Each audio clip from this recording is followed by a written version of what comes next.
Bismillahirrahmanirrahim. Assalamualaikum warahmatullahi wabarakatuh. Kita akan melanjutkan ya pembelajaran kita. Pada pertemuan kali ini Bapak akan mengenalkan yang kita sebut dengan diagram lingkaran ini. Ini yang disebut dengan diagram lingkaran.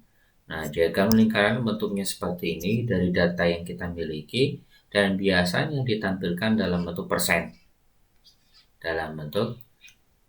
Nah, bentuknya seperti ini. Ya, kalau contohnya diagram lingkaran ini dalam kehidupan sehari-hari biasanya itu adalah di penyimpanan. Di penyimpanan itu ada yang di laptop maupun yang di HP. Tapi biasanya yang bentuknya seperti ini tuh di laptop sih.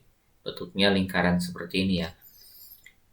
Nah, ini juga data itu bisa ditampilkan dalam bentuk diagram lingkaran.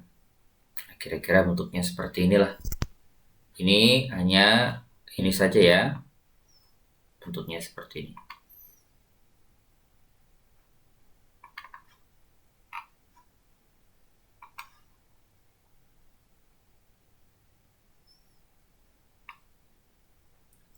Nah, kita lihat ini. Bapak akan bahas sedikit ya. Ini totalnya 4 GB. Jadi data flash disk ini isinya 4 GB. 4 GB. Nah, ditanya ini data buku ajar itu 40%, lainnya 10%, kosong 10%, musik 20%, dan foto 20%. Kita akan nyari masing-masing ya. Kita akan nyari masing-masingnya itu berapa. Yang pertama kosong. Kita cek aja ya, kosong. Kosong berapa persen? 10%.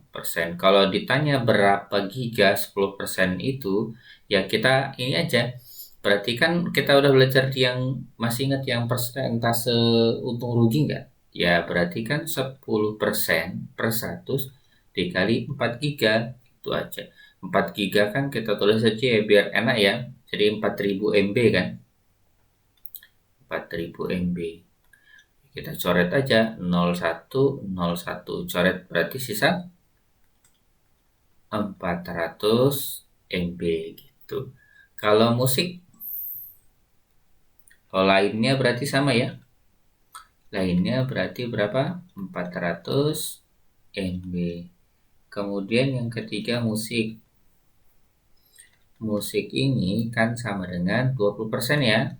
20% itu kan per 100. Ya kan, dikalikan dengan 4000 MB. Jadi kalau kita coret nolnya dulu 1, coretnya 01, coret 01 di sini. Jadi 400 kali 2 yaitu 800 MB. Berarti kan foto juga sama, foto juga 800 MB. Betul ya?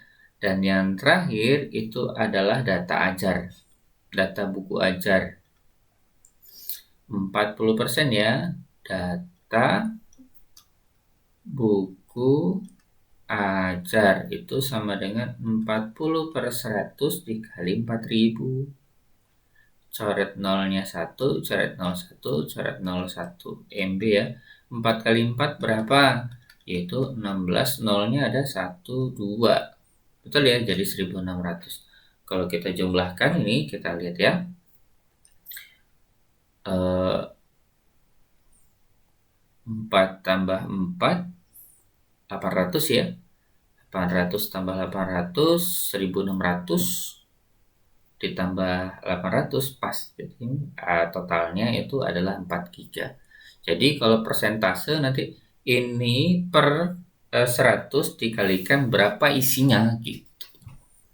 Nyambung ya. Nah, itu nanti untuk mencari diagram tabel.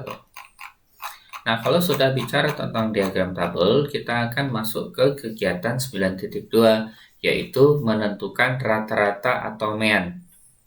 Pak ulangi, kita akan belajar menentukan rata-rata atau mean dari suatu data. Nah, pada upacara bendera, kita sering memperhatikan teman-teman kita. Terkadang tanpa sadar kita membandingkan tinggi rendah siswa. Jadi pernah ya, ini kayaknya lebih tinggi deh dari yang itu gitu. Kan kalian juga sendiri kan tingginya tuh beda-beda ya. Ada yang 170, ada yang 165, ada yang 150, 140. Bahkan kemarin tuh ada yang Bapak lihat teman kalian tuh ada yang 180 bahkan. Itu cukup tinggi sebenarnya. Nah, pada dasarnya tinggi kalian itu kan masing-masing tuh ya. Nah, tapi ada yang bilang atau nilai sih. Yang paling mudah itu nilai. Kan kalian tuh banyak ya nilainya segini. Terus ditanya, kelas ini rata-ratanya berapa sih? Nah, itu sebenarnya merupakan salah satu contoh dari ukuran data. Jadi bentuk data secara umum pada kasus tertentu itu rata-rata termasuk salah satu ukurannya. Nah, tak seperti Bapak sampaikan tadi, jadi statistik itu ada dua, ada ukuran pemusatan, ukuran letak kuartil ya, sama ukuran penyebaran data. Penyebaran data itu kayak jangkauan dan seterusnya. Nah ini yang akan kita bahas ya. Jadi yang kita bahas sekarang itu adalah rata-ratanya dulu.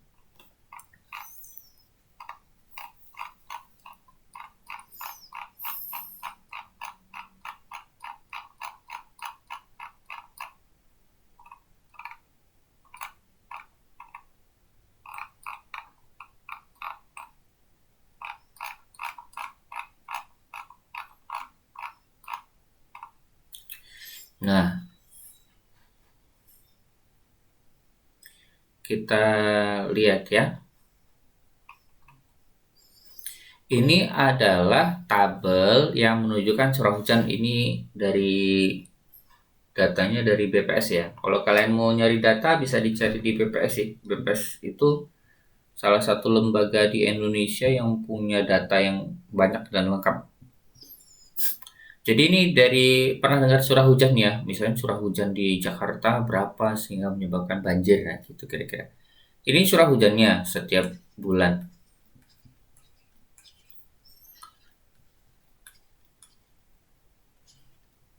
betul ya. Nah ditanya berapakah rata-ratanya? Cara mencari rata-rata itu adalah kita jumlahkan keseluruhannya, terus ditambah dengan ini, ditambah lagi. Kita tambahkan semua, terus kita bagi dengan jumlah datanya. Ada berapa datanya? Bulan kan ada 12 ya. Jadi pokoknya nanti kita jumlahkan dan dibagi jumlahannya itu. Kita kasih sigma lah. Dibagi sigma bulan. Dibagi dengan banyaknya bulan. Yaitu 12. Itu aja rata-rata. Gampang kan? Pokoknya jumlah data kita bagi dengan banyaknya data. Intinya gitu. Jadi kalau misalnya kita jumlahkan semuanya itu, datanya kita jumlahkan satu persatu, 1, 2, 3, 4, 5, 6, 7, 8, 9, 10, 11, 12 dibagi dengan banyaknya data, 12. Temulah nanti ini 1724,57 dibagi 12 yaitu 143,71. Udah itu aja. Jadi rata-rata itu banyaknya data dibagi dengan jumlahan data dibagi dengan banyaknya data. Udah gitu aja. Nah, ditanya ini. Kita lihat nih. Nomor sepatu anak-anak. Ini nomor sepatu anak. Beberapa di antara kalian misalnya ini. Ada 40, 37, 39, 40, 42, 38, 38, 37, 28, 40. Kalau ditanya rata-ratanya, ya udah rata-rata itu jumlahannya, jumlahan data dibagi dengan frekuensinya. Jadi dibagi dengan banyaknya data lah gitu. Jadi kalau kita jumlah ini 40, kita jumlahkan ini. 40 tambah 37 ditambah 39 ditambah 40 tambah 42 ditambah 38 ditambah 38 ditambah 38 tambah 38 28 37 tambah 8 tambah 40 dibagi dengan banyaknya data 1 2 3 4 5 6 7 8 9 10. Udah gitu aja. Nggak rumit kok. Jadi banyaknya data tuh kita bagi dengan 10. Jadi rata-ratanya itu 37,9. Nah, gitu aja.